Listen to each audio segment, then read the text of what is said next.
I chose to spend my birthday in Seychelles, and it turned out to be one of the most beautiful gifts I could have ever given myself. From turquoise waters to the slowest, most beautiful days, to dancing into the night with new friends. Here's a rundown of how it went down.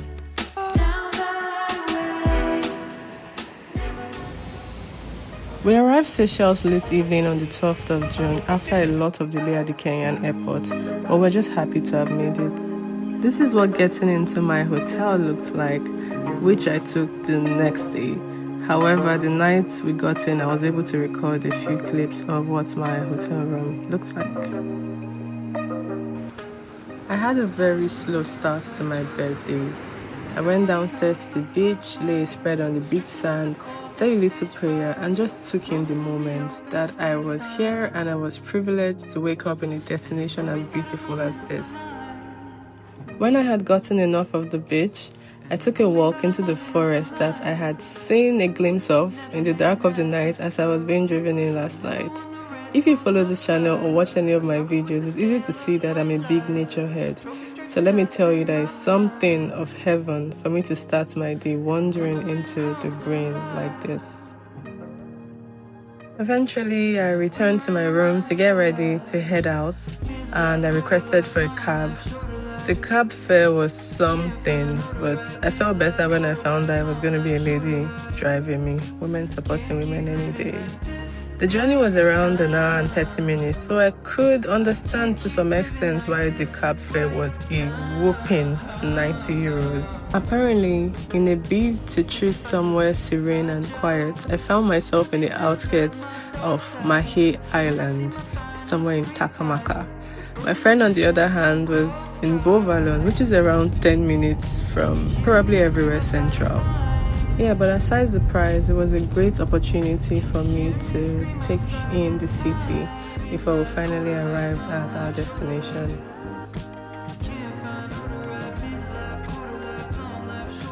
The driver was kind enough to help me get settled in, and soon enough my friend Priscilla also came in, and the birthday adventure began. Now here's the tea. A night at Hilton is somewhere around 500 euros. However, we paid something close to 70 euros for a day pass.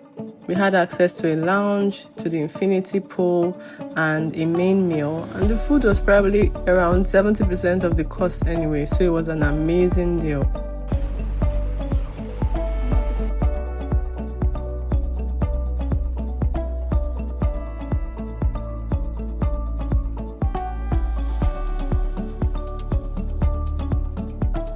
We took our time exploring the place, took lots of photos and even videos, and eventually changed in to get into the infinity pool. And what a divine sight it was.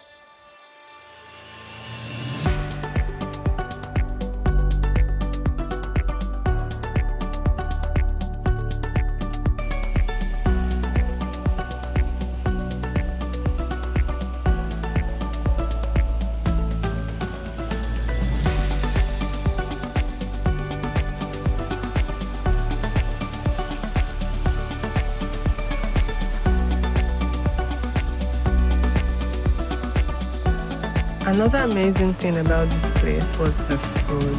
The food was simply divine. It was amazing. I savored every single bite.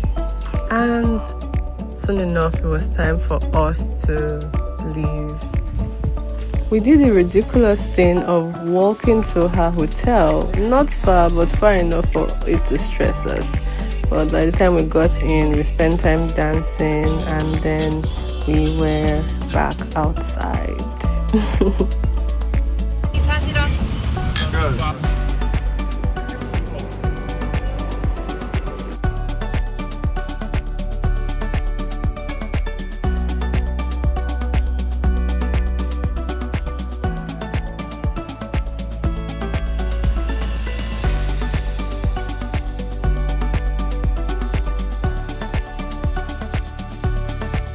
We honestly had no idea where we were going, but somehow we ended up at a casino.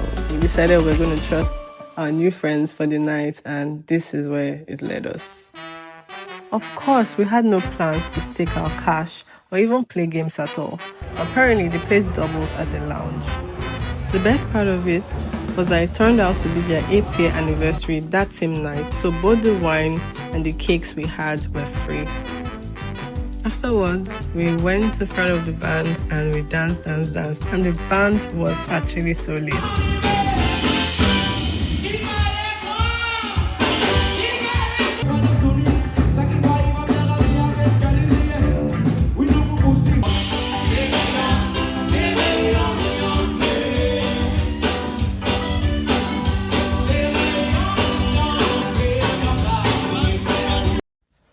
Then we went downstairs to another lounge known as Boardwalk. It was then that we realized that we're in Moyenne Island, which is pretty much a man-made luxury island in Mahe, and we did more dancing.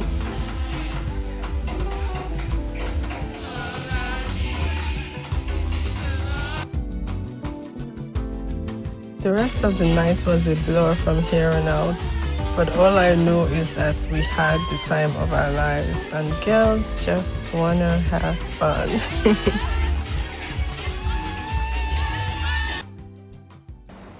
For day 2, we're having a boat tour. Once again, because of my location being far from everywhere, also because I had made a quick stop with my new driver Eddie to get a new travel box, as one of my boxes was mishandled at the airport. The boat had to go to the first destination without me. What that meant is that I had to be transported to the first stop alone in a taxi boat. However, I didn't mind the private boat ride one bit, as it gave me another solemn opportunity to take in all of the beauty. Coincidentally, we moved from Moyenne Island, which is where I was the night before, so I had a chance to take a good look this time. As we pulled away from Moyenne Island, the waterfront villas, the marinas, the yachts, it all gave the coastline an unmistakably luxurious feel. It was so unreal. I could now see why some compared this corner of Seychelles to Monaco. It was just simply stunning. Moyenne Island is a tiny island of its own. What makes it remarkable is that in the year 1962, one man bought the place and spent decades planting thousands of trees and restoring it into a nature reserve. It's also home to hundreds of free-roaming giant tortoises.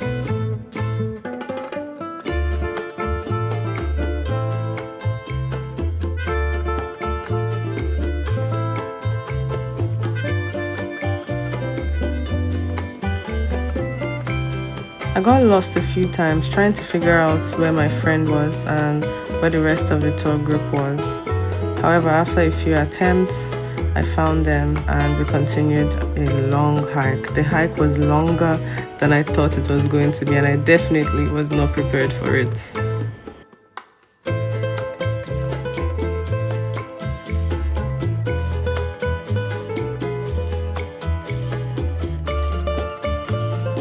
We spent some time by the beach, took some pictures, kept on walking again and again and again.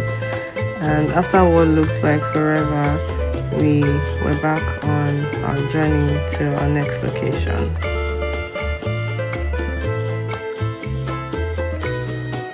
You're young. Yeah. We need to come and visit as well. You can go. Yeah. 1, 2, 3, 4. 1, 2, 3, 4. Come. Our next stop was a sandbank where the sea split into 2 shades of blue. We're told to avoid the darker patches because there were going to be giant clams that could hurt us. Then we walked through the shallow sea from one end of the sandbank to the other. By the time we reached the opposite side, we got back on our boat and then we're headed to a beach barbecue spot.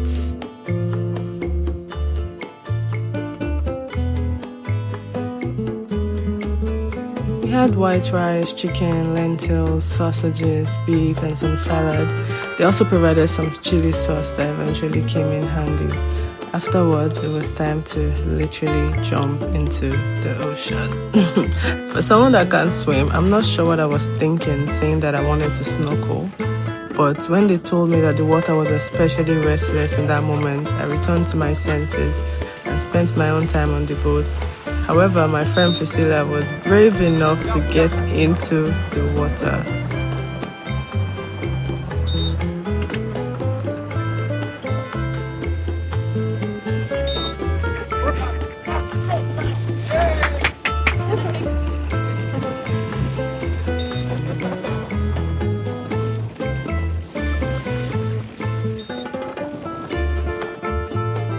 I took more pictures, took more videos, even took some with our sailor, and soon enough our friends were back to the boats.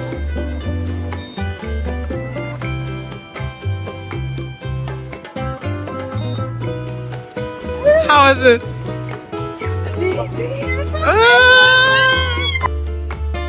Then it was time to head back and call it in for the day.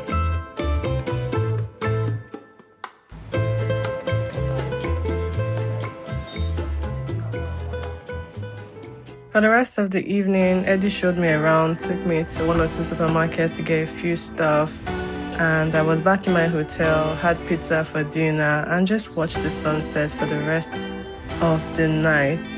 Now, that was my last night in Mahe before moving to the next two islands, Praslin and La Digue. So by the next morning, I had to take a ferry to Praslin first and then afterwards to La Digue. However, those are not going to be in this video, so watch out for my next vlog. Now I'm back in Mahe Island, and this was my last night in the whole of Seychelles. I spent it at a hotel called Lemongrass, which is where I was earlier with my friend. Yeah, it's called Lemongrass, and my friend was here sometime like earlier in the week, so I had come here with her. So I love it. I'm just tired of moving around.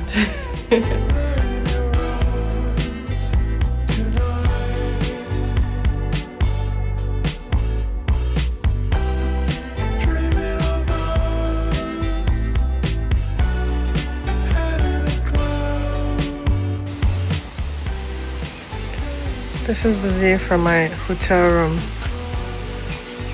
Just insane.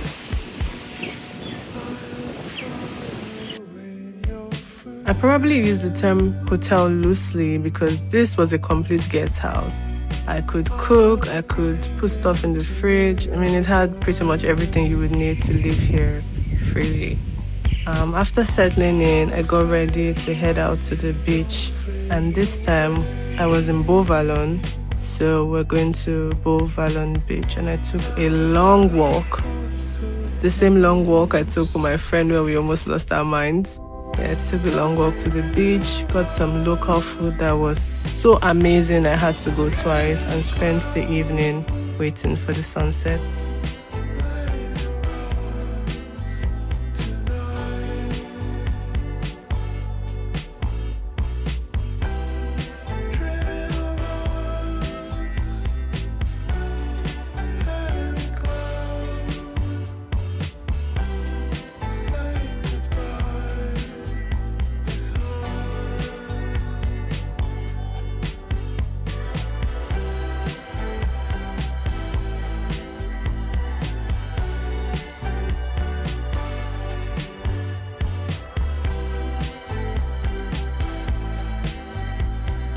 By the next morning, I had what was left of my food.